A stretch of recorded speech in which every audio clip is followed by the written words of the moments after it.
یہ ایک چیز مسجد سے. دوسری چیز کہ اللہ نے ہمیں پانی سے مٹی سے بنایا. مٹی کی صفت ہے, مٹی پہ روزانہ محنت کرو خیریں نکالتی ہے.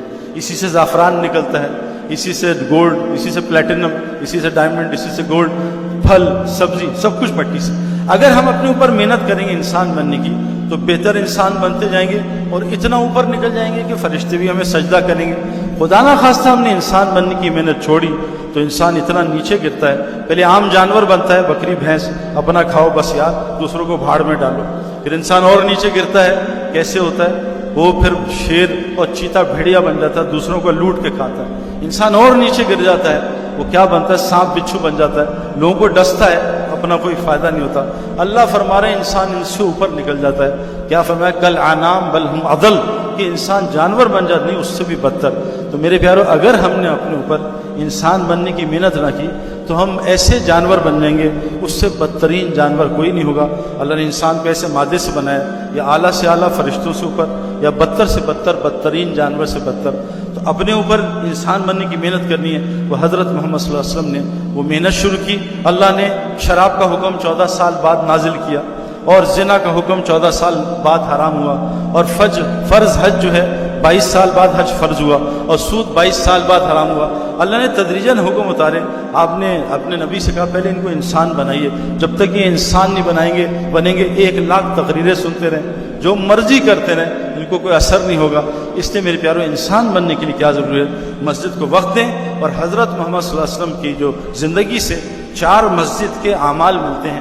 ایک عمل کیا ملتا ہے؟ ان کی مسجد میں 24 گھنٹے ایمان کا حلقہ لگتا تھا. دیکھیں آج ہم کیا کرتے ہیں, آپ سچ بتائیں, میں آپ سب سے کوشچن کر رہا ہوں, سچ بتائیں اللہ کو حاضر ناظر جان کے, ہم نے کتنے دن ہو گئے فرشتوں کا تذکرہ کیا؟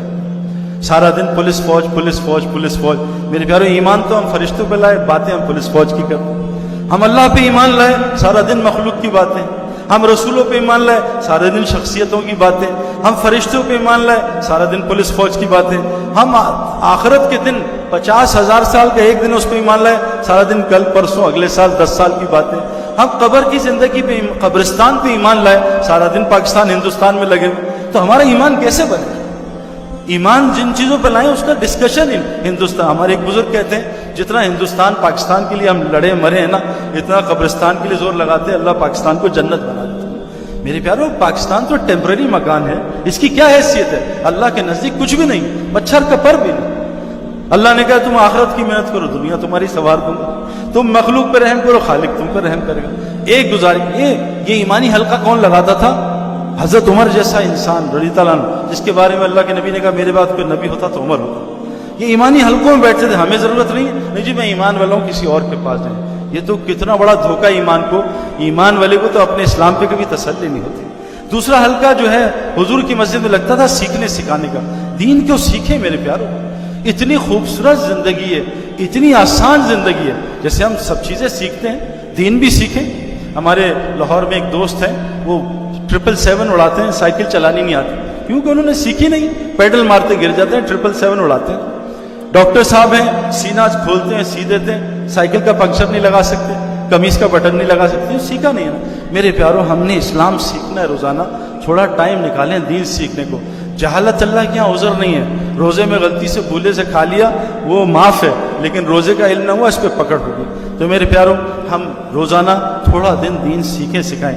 حضور صلی اللہ علیہ وسلم کی حدیث ہے, جو مسجد میں دین سیکھنے یا سکھانے جاتا ہے اس کو وہی ثواب ملتا ہے جو حاجی کو قبول حج کا ثواب ملتا ہے. تیسری آخری چیز کہ حضور صلی اللہ علیہ وسلم کی مسجد میں ایک حلقہ لگتا تھا جس میں عبادت ٹھیک ہوتی تھی اور اپنی ذکر اذکار ٹھیک ہوتے تھے.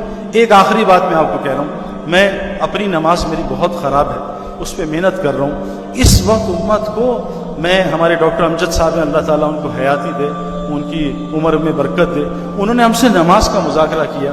عجیب بات بتائی جو ہم اتنا پریشان ہیں کہ میرے پیاروں, نماز حضرت حضور صلی اللہ علیہ وسلم کی حدیث ہے مسلم شریف کہ جس آدمی کے یہ جو نماز ہے نا, سجدے 2 سجدے اور اس کے درمیان جو بیٹھتے ہیں جس کو ہم جلسہ کہتے ہیں, 2 سجدے اور بیٹھنا, اور رکوع کے بعد کھڑا ہونا قوما, یہ ایک مقدار کے ہوتے تھے حضور صلی اللہ علیہ وسلم, ایک مقدار کے. 3 امام, ہمارے 4 امام ہیں جن کی ہم وہ ساری شریعت فقہ پڑھتے ہیں. 3 امام کے نزدیک جس نمازی کے 2 سجدے اور سجدے کے درمیان بیٹھنا ایک مقدار کا نہیں ہو، اس کی نماز فاسد ہے، اس کی نماز نہیں ہوتی۔ امام ابو حنیفہ کے نزدیک مکروہ نماز ہے، مکروہ نماز سے رزق ٹھیک ہوگا؟ نماز تو رزق کو کھینچتی ہے، ہماری نماز رزق کو دبئی پہنچا دیتی ہے۔ جو فجر کی نماز پڑھ لے سارا دن اللہ کی حفاظت میں رہتا ہے، سارا دن لوگوں کے موبائل چھنتے، گاڑیاں چھنتی ہیں، پٹائی ہوتی ہے۔ میرے پیارو ہم کیسے نمازیں ٹھیک نہیں؟ جس کے 2 سجدے اور درمیان بیٹھنا، میرے پیارو بدقسمتی سے میں کتنے اماموں سے ہی بات کر چکا ہوں، لیکن وہ ٹائم ہی نہیں دیتے۔ اور اتنی زبردست دعا ہے 2 سجدوں کے درمیان کہ اگر وہ آپ یاد کر لیں آپ کو کسی چیز کی ضرورت نہیں پڑے گی۔ اللہم اغفر لی، یا اللہ مجھے معاف کر دے، ورحمنی، مجھ پہ رحم کر، اللہ رحم کر نہیں رہا آج، وحدنی، مجھے ہدایت دے، ورزقنی، مجھے رزق دے، وعافنی، میرے ساتھ عافیت کا معاملہ کر، ورفعنی، مجھے اونچا کر، وجبرنی، میری ساری کمیاں پوری کر۔ میرے پیارو نماز ٹھیک کرنا ایک مشق ہے نا، اللہ سے باتیں کرنا۔ یہاں ایس ایچ او صاحب بلا لیں جان نکل جاتی، جنرل صاحب بلا لیں عاشر پسینے آ جاتے ہیں نا، ابھی بچوں کو پسینے آ رہے تھے تھوڑا۔ یہ نماز میں اللہ اکبر کا ہے، سارے پردے ہٹ گئے، اللہ سامنے، لیکن ہمیں دھیان ہی نہیں ہوتا، ساری چیزیں وہاں یاد آ جاتی ہیں کہ آج میں نے شام تک کیا کیا کرنا ہے۔ اتنی گزارش ہے کہ حضور کی مسجد میں 4 کلینکس تھے، ایمان بنانا، دین سیکھنا سکھانا، اپنی عبادت، اپنے ذکر کو، اللہ کے دھیان کو ٹھیک کرنا، اور مسلمانوں کے ساتھ کیا زندگی گزارنی ہے جس سے اسلام پھیلا۔ یہ 3 چیزیں جو ہیں تو اللہ کے لیے ہیں، یہ اللہ کے لیے، یہ قرآن کا 25% ہے، اور ہمارے اخلاق، ہمارے معاملات، ہماری معاشرت، یہ 75% ہے۔ بدقسمتی سے مسلمانوں کی اس وقت بہت لو ہے۔ آپ کو عجیب بات بتاؤں، میں امریکہ بہت جاتا ہوں، امریکہ میں 98% لوگ جھوٹ نہیں بولتے، اور ہم دیکھ لیں ہمارا کیا حال ہے۔ ابا جان بیٹا باہر کہہ دو سو رہے ہیں، بیٹے نے بھی جھوٹ بول دی۔ اب بتاؤ بدی، وہ جو اصحاب سبت سے ان سے ایک غلطی کی، انہوں نے ہفتے کے دن مچھلی پکڑ لی، ایک غلطی کی تھی، مچھلی حرام نہیں ہے کھانا، مچھلی تو غیر مسلم کیا بھی کھا سکتے ہیں، وہ ذبح بھی نہیں ہے، کھا سکتے ہیں، تو وہ پکڑ لی، وہ ساری قوم بندر بن گئی اتنے سے چھوٹے سے، لیکن اللہ کا حکم توڑا۔ اللہ کے نبی نے فرمایا مسلمان سب کچھ کر سکتا، جھوٹا نہیں ہو سکتا۔ فرمایا جھوٹ انسانی فطرت نہیں، جو جھوٹ بولتا ہے انسان نہیں۔ اب بتائیں ایک مچھلی پکڑنے پہ سب بندر بن گئے، تو جو مسلمان جھوٹ بول رہا ہے وہ انسان ہو سکتا؟ اب گھر میں سب جھوٹ بولتے ہیں، امی بھی درندہ، ابو بھی درندہ، بچے بھی درندہ، ان میں جوڑ کیسے پیدا کریں؟ کہہ رہی جی جنگل میں جوڑ پیدا کر دیں، ذرا آ کے تھوڑا سا بیان کر دیں کیسے کر دیں۔ میرے پیارو اب کیسے آپس میں زندگی گزارنی ہے، اس معاشرت کو سیکھنا پڑتا ہے۔ یہ 4 اعمال سے حضور صلی اللہ علیہ وسلم کی مسجد 24 گھنٹے آباد تھی۔ ہماری مسجد خالی ہوئی، اللہ نے پاگل خانے بھر دیے، ہماری مسجد خالی ہوئی، اللہ نے ہسپتال بھر دیے، ہماری مسجد خالی ہوئی، جیل بھر دیے، بازار بھر دیے۔ جب مسجد خالی ہوتی ہے وہ بستی کی مسجد سب کو بدوا دیتی ہے، یا اللہ اس نے ہمیں برباد کیا، اس کا گھر برباد کر دے۔ جس بستی کی مسجد 24 گھنٹے آباد ہوتی ہے اس بستی پہ اللہ کا عذاب نہیں آتا۔ جس بستی کے مسلمان تہجد کے وقت میں استغفار کرتے ہیں، اٹھتے ہیں، اس بستی پہ اللہ کا عذاب نہیں آتا۔ جس بستی کے لوگ آپس میں اللہ کے لیے محبت کرتے ہیں اس بستی پہ اللہ کا عذاب نہیں آتا۔ مولانا عبدالرحیم صاحب جامع رشید کے جو محتم ہیں، انہوں نے مجھے حدیث سنائی ابھی سعودی عرب میں، عجیب، کہا سعید بھائی تم لوگ جو جاتے ہیں نا مسلمانوں کے پاس ملنے، وہ ڈانٹ دیتے ہیں، گالیاں دیتے ہیں، دھکے دیتے ہیں، گھبرانا نہیں، میں تمہیں طبرانی کی ایک حدیث سناتا ہوں۔ یہ جو دعوت کا کام ہے اس سے مقصد کیا ہے؟ مسلمان اللہ کے لیے دوبارہ ملنا شروع کر دیں۔ حضور صلی اللہ علیہ وسلم فرمایا جب تک مسلمان آپس میں اللہ کے لیے ملتے رہیں گے خیر کریں گے۔ حضور صلی اللہ علیہ وسلم فرمایا ایک بستی میں نوجوان جانا بنی اسرائیل کا، فرشتہ بھیجا اللہ نے انسانی شکل میں، کہاں جا رہے ہو بھائی؟ کہا فلاں مسلمان سے ملنے جا رہا ہوں۔ کیوں؟